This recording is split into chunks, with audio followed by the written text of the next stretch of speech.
Let's start with a game. Think about the best teams in the world. How many of them are built around the classic idea of a number 10? Not many. Real Madrid, Man City, Liverpool, PSG. Different formations here, but still no 10. Except Bayern Munich. Okay, Bayern are different, but even their 10 is very unique. We'll get to them later. And now for my next number, I'd like to return to the Maradona. Der Spielmacher auf der Nummer 10, den gibt es ja jetzt in diesem Sinne schon länger nicht mehr. No more Maradona, no more Zidane. What has happened to football's most iconic position? And what does that say about the modern game itself? No playmaker in the world can be as good as a good counter-pressing situation. It's no longer enough to simply be beautiful. It must be within a system, and I think that exactly like that explains it really, really well. Pressing, tactics, and formations. We want to take a closer look and find answers. How can the number 10 survive in the modern game?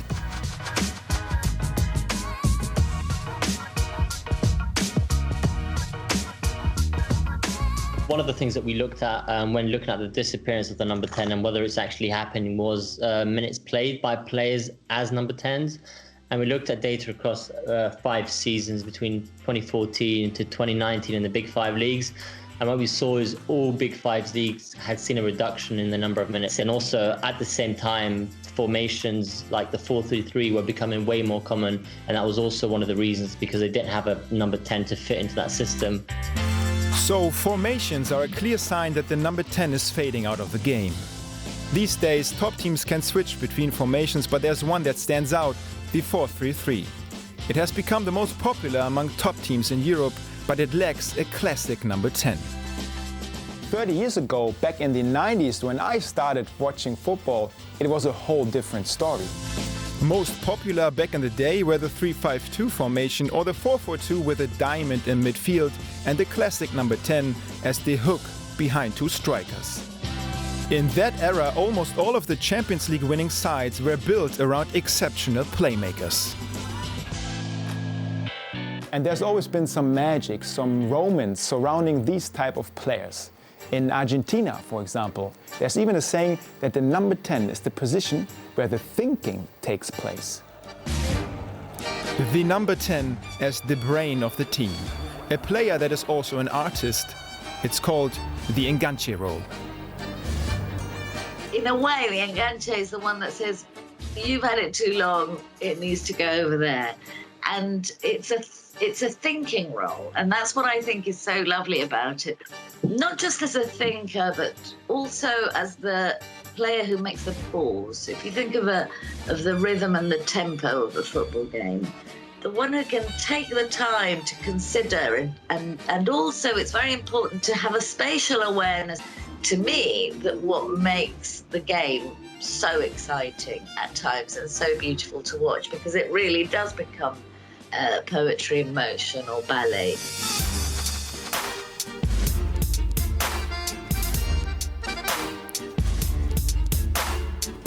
Argentina has produced the most famous number 10s in the world, from Juan Román Riquelme to Pablo Aimar and many more.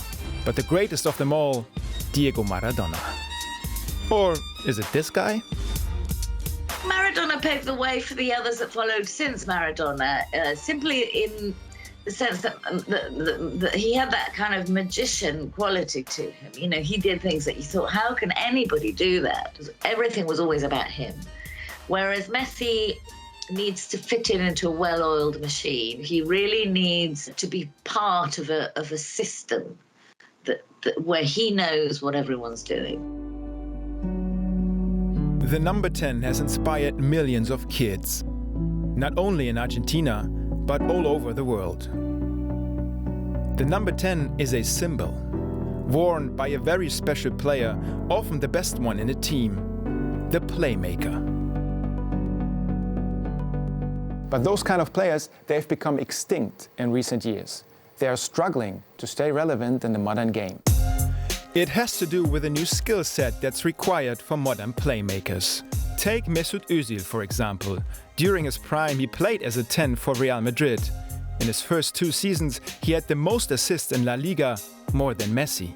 Whereas before a team could kind of have a setup to accommodate for the number 10, I think now the number 10 has to accommodate for the team around them. And there's more areas of the pitch where, as I said before, that creativity can come from. So it's no longer great to just be kind of have a great touch and get a number of assists. You also have to help the team in the defensive aspects of the game. You see the problem? Özil lacks what's considered essential in modern football, and that makes him difficult to fit in.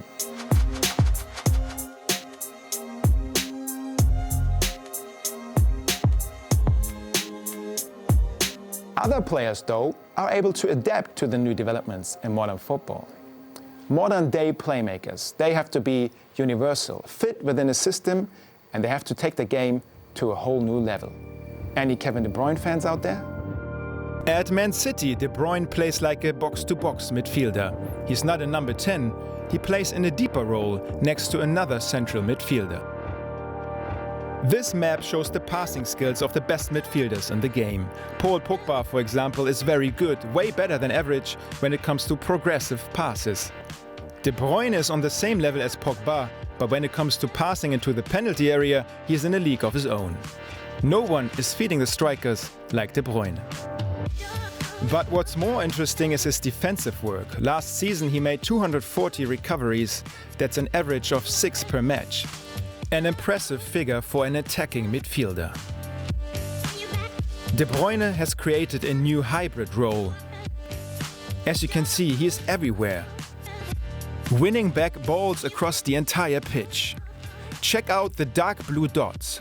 Interceptions, not only up front in dangerous areas, but also in his own half, which makes him very important for his team. Kevin is one of the best players I ever seen in my life. In terms of he can make absolutely everything. If you compare De Bruyne to James Rodriguez at Everton, for example, you see the big difference.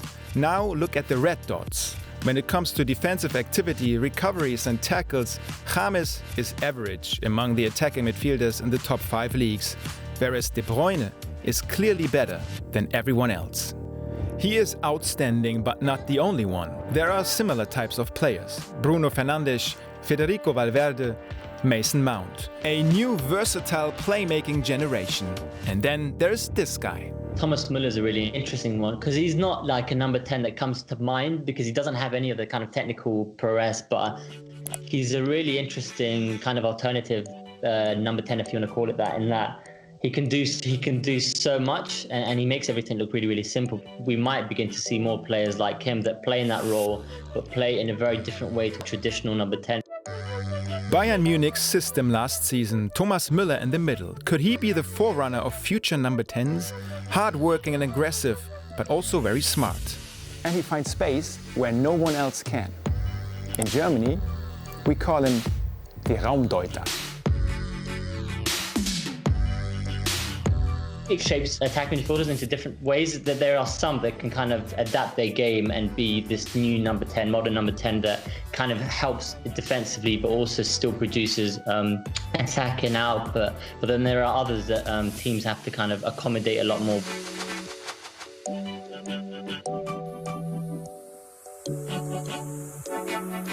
There is another layer to it. Of course, the number 10 brings creativity to a team.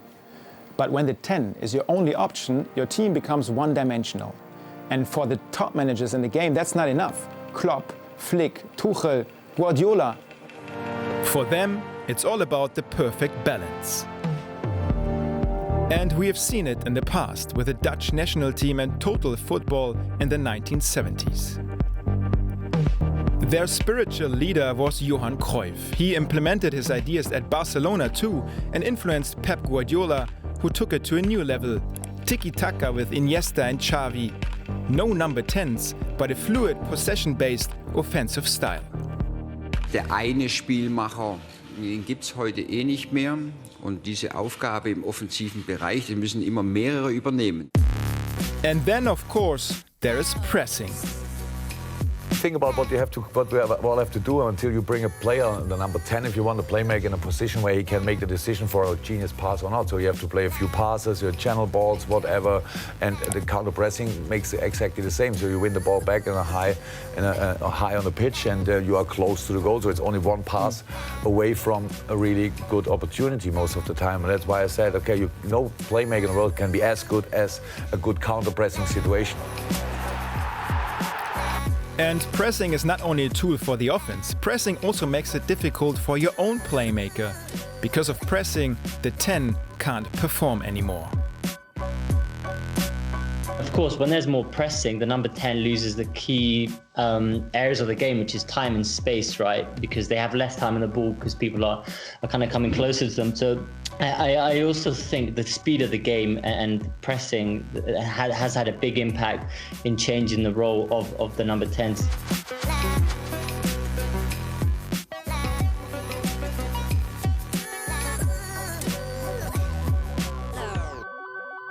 And even defensive players these days are taking on the role of the former number 10. If you think about the modern playmaker, which role comes to your mind first? It's the number 6, the defensive midfielder. In the past, the number 6 was often seen as the player destroying the game. Now, they have evolved into the real playmaker, orchestrating the build-up and dictating the rhythm of the game. These young players have essentially replaced the classic number 10. Nummer 6, Nummer 4, Nummer 5 sind die Spielmacher, die viele Bälle haben, die das Spiel koordinieren, das Spiel beginnen und das Spiel einfädeln. Die sind eigentlich eher ein bisschen weiter zurückgezogen, weil die haben ja in der Summe viel mehr Ballkontakte wie die weiter offensiv spielen.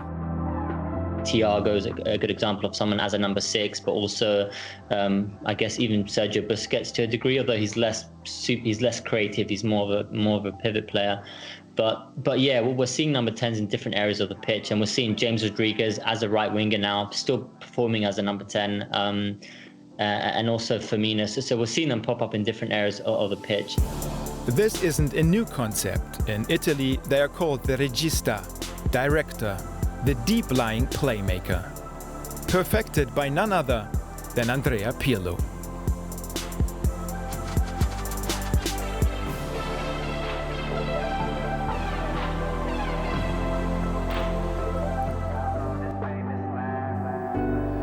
What would he say to all this? Formations, defensive work rate, balance? Would Diego Maradona accept a new role and just play a different style? Would he chase down other midfielders back into his own half? Or win back balls with a sliding tackle?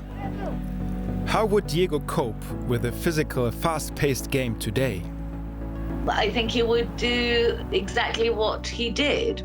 He would give us the most outrageous, shocking, awful display of everything that's wrong with humanity in a few minutes, scoring the most fantastic goal anybody's ever seen, and also might have got sent off in the most crucial game of the tournament. And playmaking is essential to football. I mean, the day that you have no playmaking is the day the game of football will have to be called something else. What do you think? Who was your favorite number 10 of all times? Tell us in the comments and subscribe to our channel.